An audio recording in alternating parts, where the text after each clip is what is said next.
No intro today, people. We doing it. We doing it right off the cuff. Just took a sip. It's time to panic, people. It's not time to jump off the ship.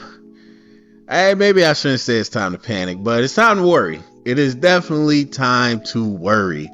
Look, some people are going to say Jalen Johnson's not fully healthy. Kyler Gordon isn't fully healthy. And look, I don't really, honestly, at this point, I think it's really hard to measure the nickel position. But either way, I don't totally agree with everybody about Kyler Gordon's level of ability as a nickel.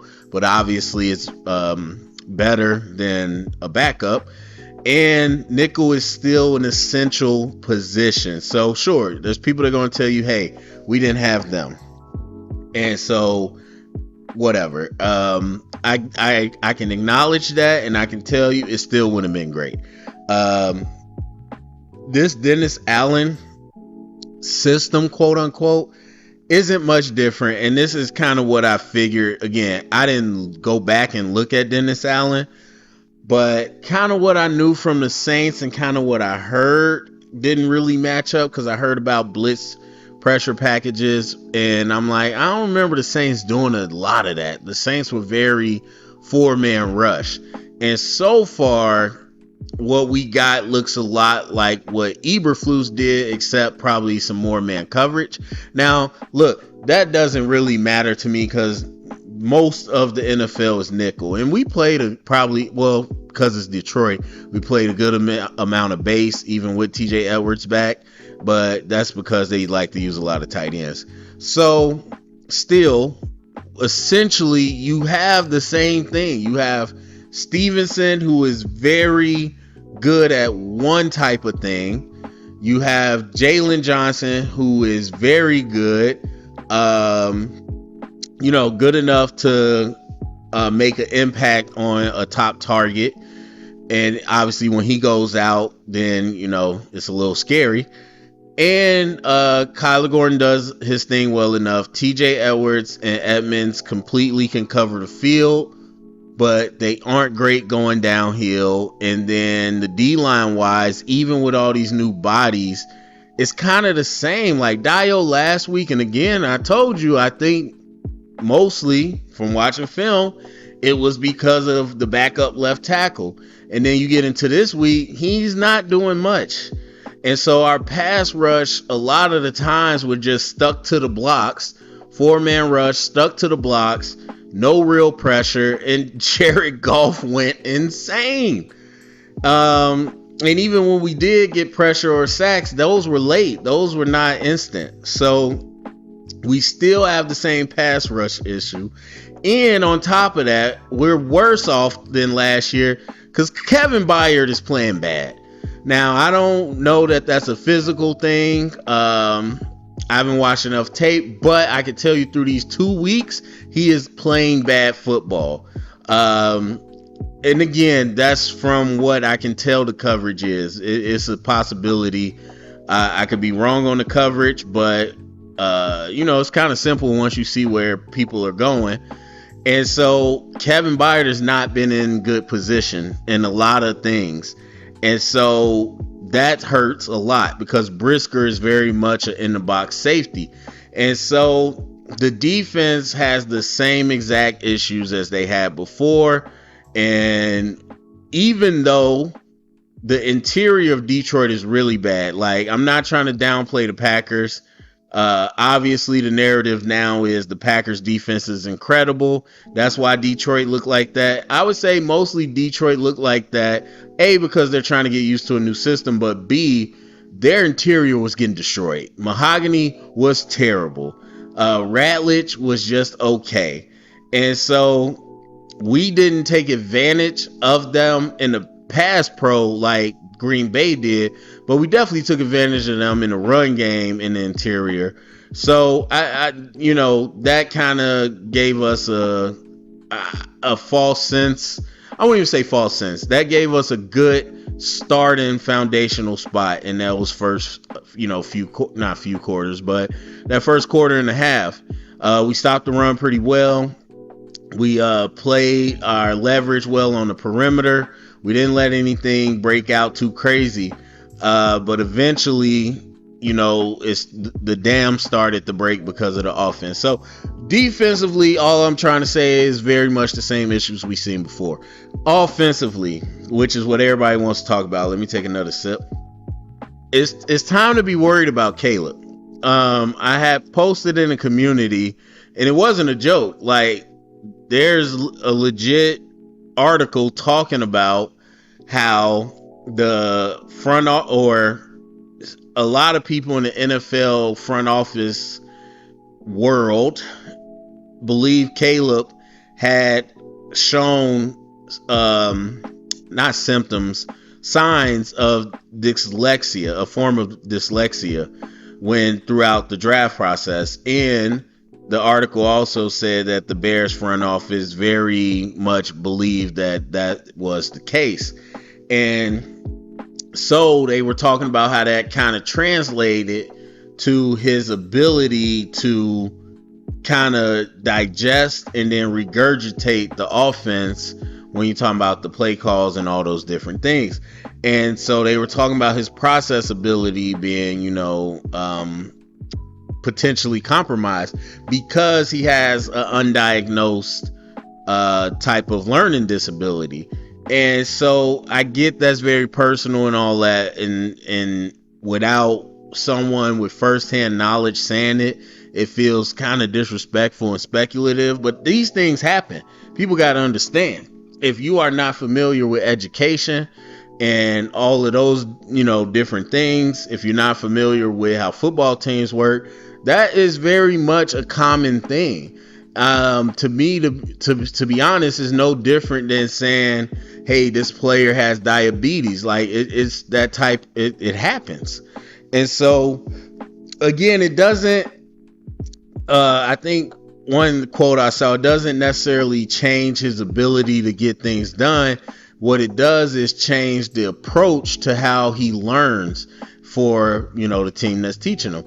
And so how that plays out could look a lot of different ways. Now, they also said they kept this information from the coaching staff last year, but I don't know about all that. All I can say, even with that speculative information to the side, it is very clear we are seeing the signs, or I should say, it's clear to me that I'm seeing the same signs I saw with Fields and I saw with Trubisky.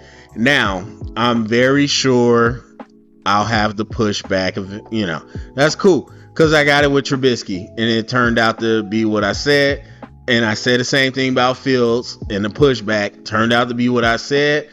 I'm seeing it with Caleb. It ain't nothing that I want to say. It ain't nothing that I'm happy about. It's just what I'm watching when I watch football. Caleb is not processing the field. Let me put a pin in that. We're going to watch the film and we're going to see. That will give me the real indication, as it always should be. That's why I kind of walked back, because I was going to title it Time to Panic, and I was going to come out here and say Time to Panic.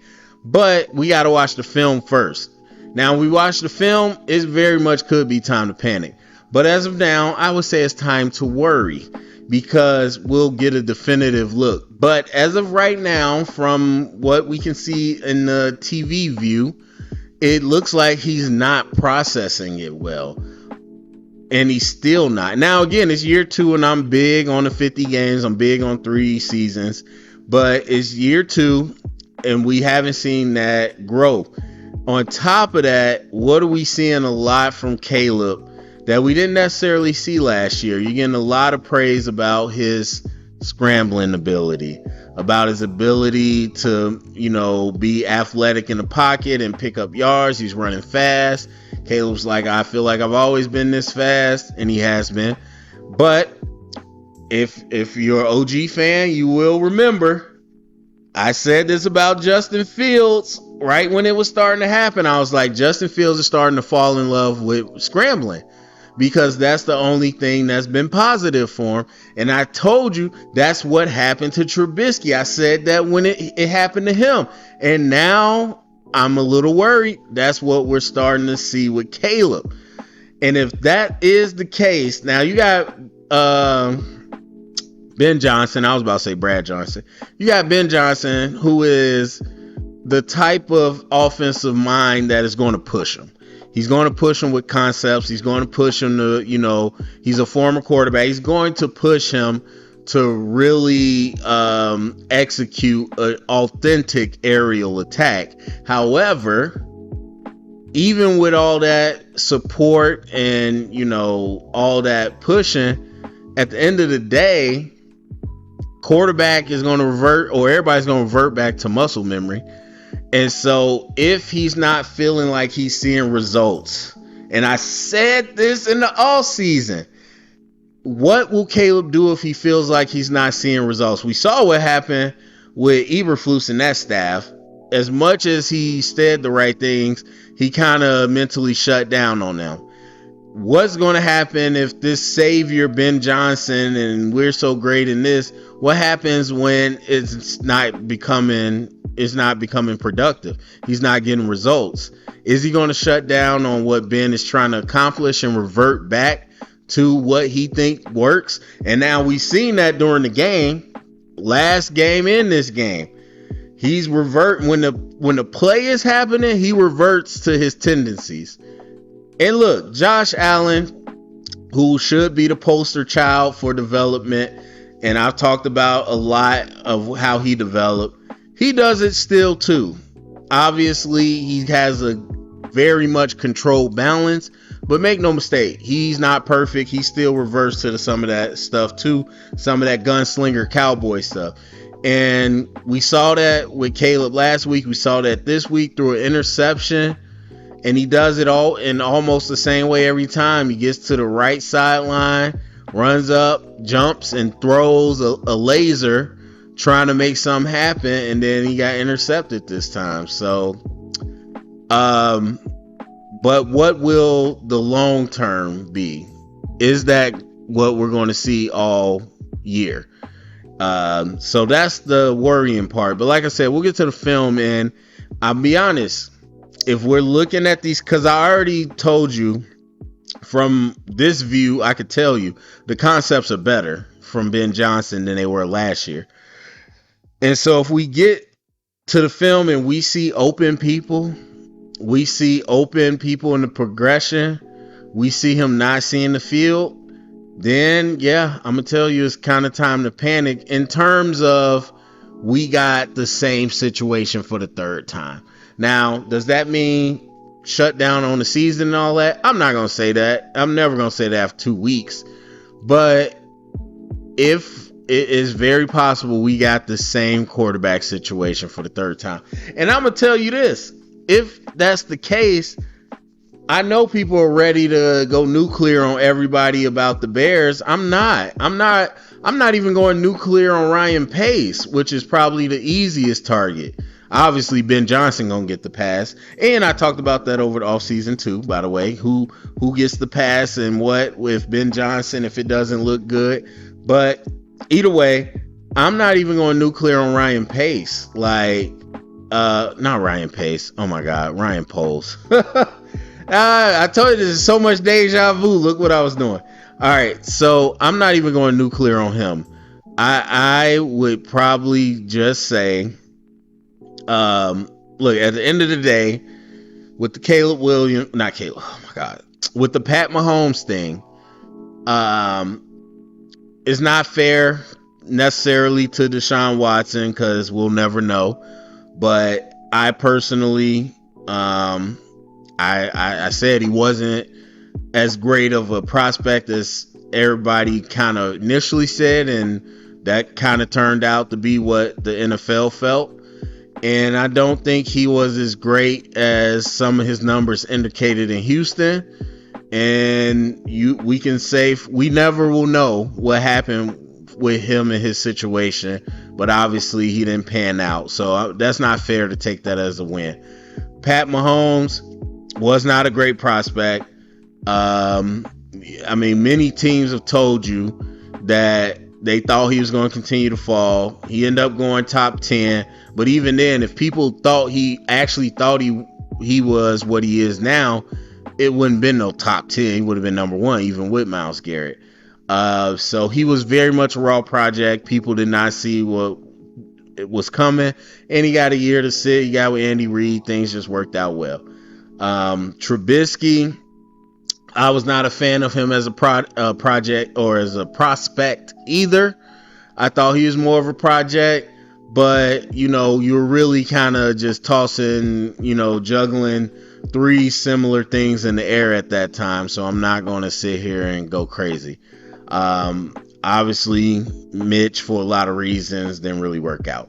Justin Fields, I really don't understand why anybody would be super mad about that. I forgot when we drafted him, but it wasn't super high. I mean, he was a great looking prospect, and he looks completely different than he did in Ohio State. Honestly, Ohio State just never really had a good track record with their quarterbacks. It was kind of a gamble. And CJ Stroud maybe has broke that mold, but I mean, even with Bama, you get players and systems where they got all day to throw and you're not sure how they convert to the NFL. So I'm not mad at that swing. And then Caleb, I have no problems with. I mean, that's the guy you take. Jaden Daniels, look, like I said during the draft season, 1A and 1B. The one thing that I think, or the 2 things that I think was different, is that Caleb wasn't as thin as Jaden, so you didn't really have those thoughts about durability. And then also Caleb's just pocket manipulation, his ability to move in the pocket was just second to none that we've ever seen. So I get why you took Caleb, but yeah, I think it might be 3 in a row, and people, you gonna be pissed. That's cool, justified. But for me, I'm not gonna jump over the deep end, but I will say, obviously it's very disappointing. So that's how I feel. So anyway, go to the comment section, man. Let me know what you think going forward with this season. Share it around, get the conversation started. Thumbs up, subscribe, and remember, stay up and bear down.